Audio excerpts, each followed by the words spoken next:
가장 실력 없는 개미가 가장 어려운 게임을 하는 것 같아요. 여러분들의 영역에서 싸워야 되지 남의 동네 가서 싸우다 보면은 이 정도면은 굉장히 싸다라는 걸 판단할 능력이 안 된다는 거죠. 사실 여러분들이 알고 있는 것만 잘해도 충분히 돈을 벌 수 있어요. 이 스토리를 믿는다 그러면 이걸 그냥 사 모으는 게 좋을 것이다, 이렇게 볼 수 있겠습니다.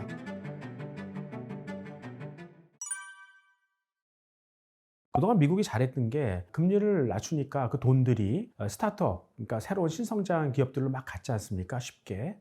그래서 미국이 워낙 그 신기술이 뛰어나니까 그걸 통해서 많은 유니콘들이 탄생을 하고 S&P 500에도 이제 그런 유니콘들이 막 가입을 하면서 증시도 굉장히 좋았고요. 그런 것들을 잘 하지 않을까 이렇게 생각을 해요. 그래서 미국이 지금 다른 나라보다 강했잖아요. 금리를 높게 올릴 수 있었던 배경 중에도 고용이 좋았다는 거였었어요. 그 고용이 다 어디서 나오냐면 디지털하고 헬스케어, 즉 신성장에서 공급이 되는 거죠. 그러니까 미국도 이렇게 강한 경제를 보이기 위해서는 결국 금리를 낮춰서 그런 신성장을 키울 수밖에 없는 그런 거죠. 그래서 이 하이 게임, 즉 금리를 높여가지고 굉장히 긴장 모드를 조성하는 그런 게 미국이 유리한 것인가? 거기에는 한계가 있을 수밖에 없고, 결국 금리를 낮춰서 미국의 어떤 놀라운 기술력을 극대화할 수 있는 신성장 기업들을 키우는 그런 게임을 앞으로 계속 해 나갈 것이다, 뭐 이렇게 생각을 하는 거죠. 이게 뭐 미국만의 얘기는 아니에요. 전 세계가 다 그러니까요. 앞으로는 그런 분위기로 다시 갈 수밖에 없다. 그러니까 지금 뭐 고금리를 지탱할 수 없는 그런 한계 기업들도 많고, 그래서 금리를 낮춰야 되지만 어차피 그렇다면 그 저금리가 좀 더 이제 작동할 수 있는 신성장 기업들을 많이 탄생할 수 있는 그런 쪽으로 자꾸 끌고 가야 되지 않을까, 뭐 이렇게 생각을 하는 거죠. 어차피 금리를 우리의 생각보다 빨리 낮춘다 그러면 금리 하락 시에 아무래도 장기 채권이 도움이 되는 거죠. 금리 하락 시 채권 가격은 장기채일수록 빨리 올라가니까. 근데 이제 사람들이 자꾸 장기 국채를 사라는 거예요. 제가 보기에는 그냥 하이힐드 본드, 그러니까 신용 등급이 떨어지는 그런 채권을 사는 게 더 나을 것 같아요. 근데 왜 그러냐면 금리가 떨어지면 결국은 돈 구하기 쉽기 때문에 부도율도 떨어지지 않습니까? 그럼 크레딧 스프레드도 같이 떨어지거든요. 그러니까 그런 거를 극대화시키려면 약간 좀 장기지만 신용 등급이 떨어지는 그런 투기 등급의 채권을 사도 괜찮을 것 같다, 뭐 이렇게 생각을 하고, 특히 이제 미국 채권은 금리가 다른 나라보다 좀 빨리 떨어지는 경향이 있기 때문에 미국 채권, 달러 채권을 사는 게 오히려 더 좋을 것이다, 이렇게 생각할 수 있겠습니다. 그리고 아무래도 미래의 실적을 이야기하는 기술주들이 금리 하락 시에는 상당히 도움이 많이 되죠. 그래서 대표적인 게 빅텍이지 않습니까? 그러니까 마이크로소프트, 애플, 구글, 아마존, 이 4개 종목이 가장 수혜를 많이 받을 텐데, 그 중에서 2024년 턴어라운드를 생각하면 아마존이죠. 코로나 쇼크 때 가장 피해를 많이 받고요. 지금 이 빅텍 4개 중에서 전고점을 회복하지 못한 거는 아마존밖에 없어요. 코로나 당시에 공장 관리자들, 그러니까 거기서 운송 관련된 일하는 사람, 그러니까 공장 관리자, 이런 사람들 구하지 못해가지고 굉장히 힘들었지 않습니까? 근데 구조조정을 끝냈을 거 아니에요. 앞으로 다시 턴어라운드 할 때는 훨씬 더 그 효과가 커질 것이다, 이렇게 생각해 볼 수가 있는 거죠. 특히 이제 아까 말씀드렸듯이 이제 급등했다가 좀 고금리에 지쳐가지고 도산을 우려했던 수소나 소형 원자로 관련된 그런 주식들, 그런 쪽도 한번 좀 볼 필요가 있겠고, 금리 떨어지면 아무래도 암호화폐, 디지털 화폐가 또 다시 올라올 수 있기 때문에 그런 쪽도 볼 필요가 있겠다. 그리고 지금의 우리의 현안은 빚 문제이지 않습니까? 빚이 미국도 계속해서 상한선을 돌파하고 있는데 결국은 어떻게 세금을 거둘 수 있을 것인가. 그러면 이제 지금 바이든 정권도 2024년에 예산안을 짤 때 법인세율을 지금 21%에서 뭐 28%까지 인상시킨다, 뭐 이렇게 얘기를 하고 있어요. 그러니까 트럼프 때 35에서 21로 낮춰줬지 않습니까? 그걸 다시 이제 복원시키는 그런 노력을 하는 거죠. 그리고 사실 기업들이 환경 오염을 시키면서 아무런 페널티를 물지 않고 그냥 생산해서 돈 벌었거든요. 앞으로 그걸 좌시하지 않겠다는 거죠. 환경 부담금을 철저하게 거두겠다. 그렇다면 이러한 세금을 낼 수 있는 데가 어디가 있을까요? 일단 당장 돈을 벌고 있는 그런 가치주들이 일단 타격을 받을 거예요. 어차피 성장주는 지금 세금을 낼 돈도 지금 벌지 못하고 있으니까 가치주보다는 성장주가 낫다, 이렇게 생각을 하는 거고, 어차피 지금 구조적인 저성장으로 인해서 헤매고 있다 그러면 결국 비용이라도 절감시켜야 될 거 아니겠어요? 그러면 놀라운 생산성 개선이 필요하다. 그래서 이제 인공지능이 막 지금 뜨고 있는 것이고, 그 다음에 4번 인터넷 인프라를 깔아야 되는 거죠. 그래서 누차 말씀드리지만 초고속 위성 인터넷, 그리고 로보틱스 하드웨어, 사이버 보안, 뭐 이런 쪽은 2024년 이후에도 앞으로 수년 동안 계속 진행될 인프라 관련주들이거든요. 굉장히 우리가 믿고 장기 투자할 수 있는 그런 쪽이다, 뭐 볼 수 있겠습니다. 결국은 지금 패권을 결정하는 게 데이터하고 계산 능력이지 않습니까? 그래서 그걸 결정하는 소재가 결국 반도체지 않습니까? 이 반도체 관련은 계속 좋을 것 같아요. 그래서 뭐 엔비디아나 AMD처럼 그 비메모리 이쪽도 좋고요. 메모리도 수요는 좋은데 이 메모리는 미국이 자꾸 이제 아시아한테 줬던 어떤 수혜를 걷어가려고 하는, 그러니까 미국으로 들어와라. 그렇다면 우리나라 업체보다는 미국 현지 업체들을 더 선호할 수 있는 그런 더 정치적인 역학관계 때문에 약간 좀 불확실성이 있는 그런 상황인 것 같습니다.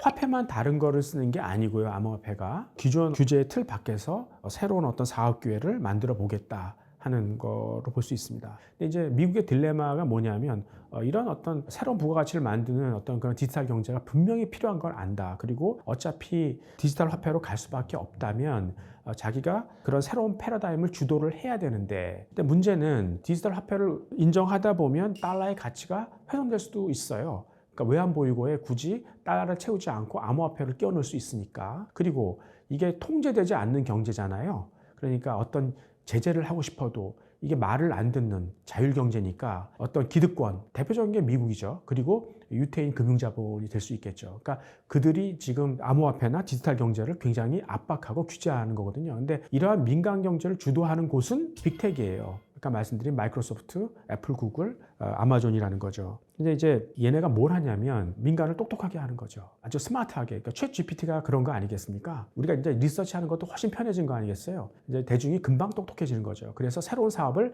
만들 수 있도록 하고, 사업을 만들면 그거를 만들기 편한 어떤 인프라를 만들어주고, 그리고 거래할 수 있는, 안심하고 거래할 수 있는 그런 인프라도 함께 만드는 거죠.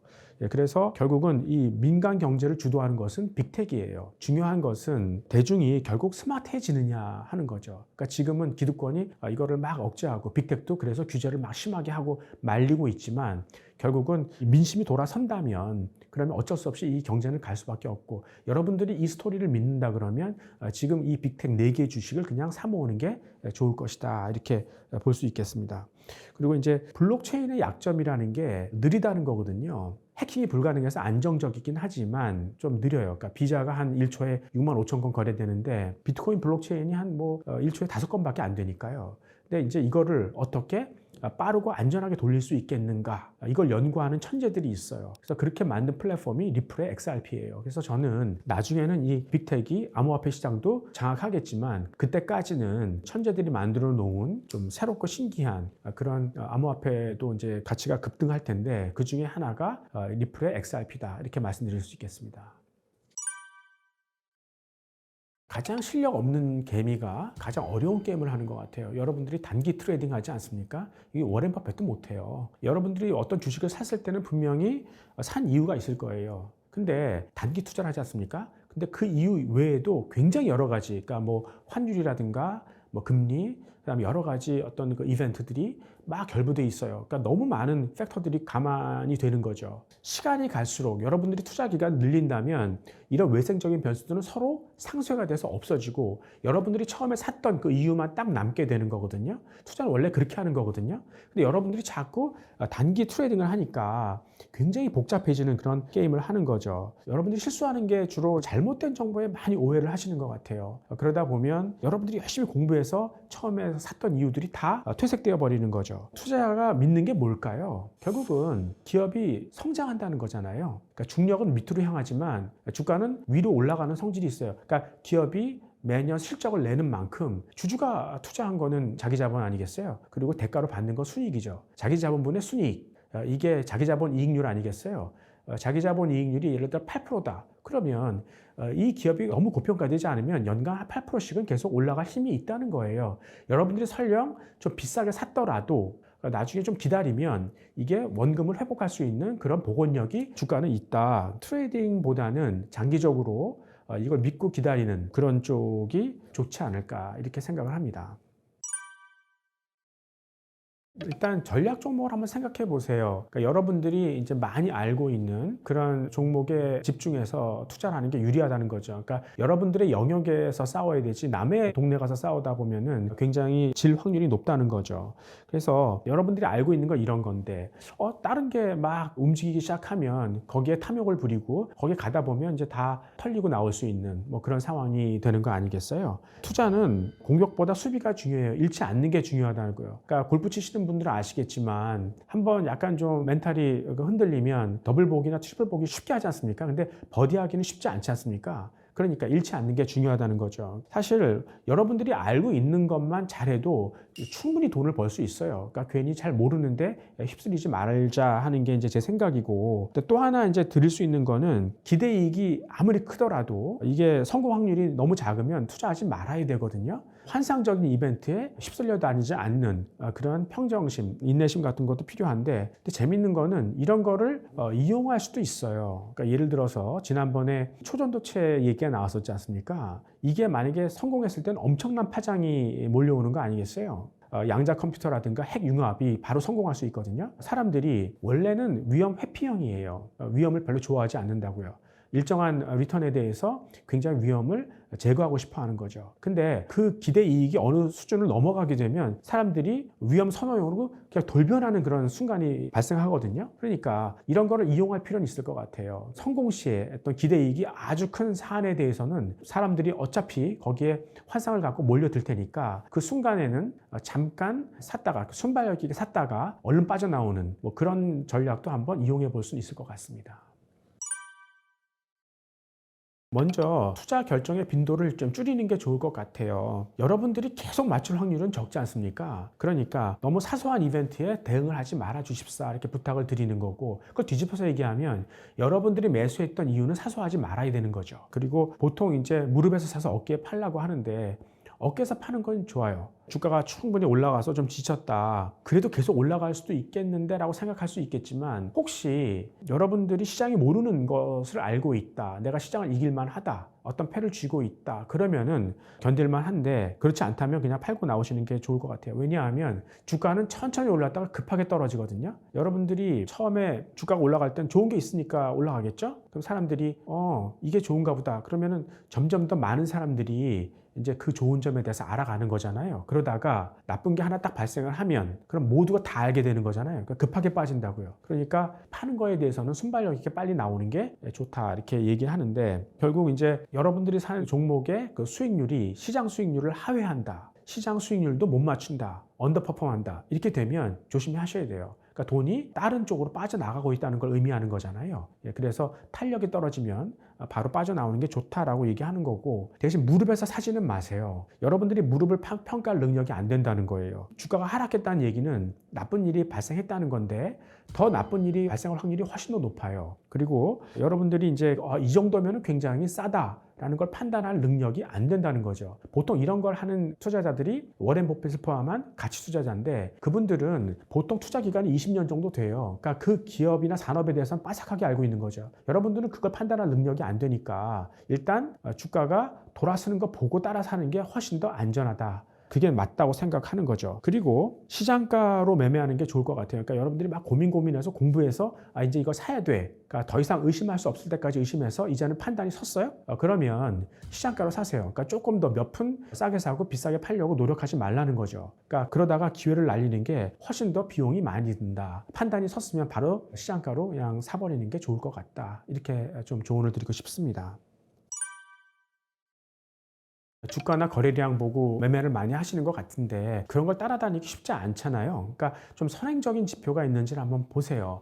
그러니까 예를 들어서 외국인 지분율이 좀 올라간다든가, 기관 투자가는 굉장히 스마트한 사람들이라고요. 공부도 굉장히 많이 돼 있고 글로벌 인프라를 통해 가지고 종목에 대한 이해가 충분한 사람들이니까, 그런 사람들이 사러 들어온다는 것은 굉장히 긍정적인, 아직 주가가 오르진 않았지만 외국인 투자 비중이 늘어난다 그러면 한번 주목해 볼 필요가 있다 이렇게 볼 수 있겠고, 대주주 같은 경우가 이제 매매를 한다. 대주주는 기업의 어떤 내부 정보까지 잘 알고 있는 종목에 가장 많은 정보를 쥐고 있는 사람들인데 그 사람들이 산다. 그럼 좋은 뉴스 아니겠어요? 그 사람들이 판다. 그럼 안 좋은 거죠. 그런 부분도 있고 만약에 배당이 올라온다. 그러니까 배당을 한번 올렸을 때 뒤로 후퇴하는 경우는 없어요. 그러니까 배당을 올렸다는 거는 그만큼 더 높은 배당을 앞으로 계속 줄 자신이 있다는 거니까 기업에 좋은 일이 많을 수 있을 것 같다라고 해석할 수 있겠고요. 그 다음에 운전자본 같은 거죠. 재고자산 회전율이 늘었다. 그러니까 매출에 비해서 재고자산이 계속 줄고 있다 이런 얘기거든요. 그 얘기는 판매가 너무 잘 돼서 지금 재고가 딸릴 정도이다. 그럼 다음 실적이 좋아질 수밖에 없겠다. 이렇게 해석할 수 있고 그리고 매출채권 회전율이 높다. 외상을 안 줘도 판매가 잘 된다. 그런 얘기는 마찬가지로 그만큼 이제 다음 기회에 확실히 판매가 잘 될 것이다. 실적이 좋아질 것이다. 이런 걸 이제 시사하고 있으니까 지금 당장의 어떤 주가나 거래량보다는 앞으로 선행적으로 기업 실적이나 뭐 주가가 좋아질 만한 시그널 같은 것들 볼 필요가 있겠습니다.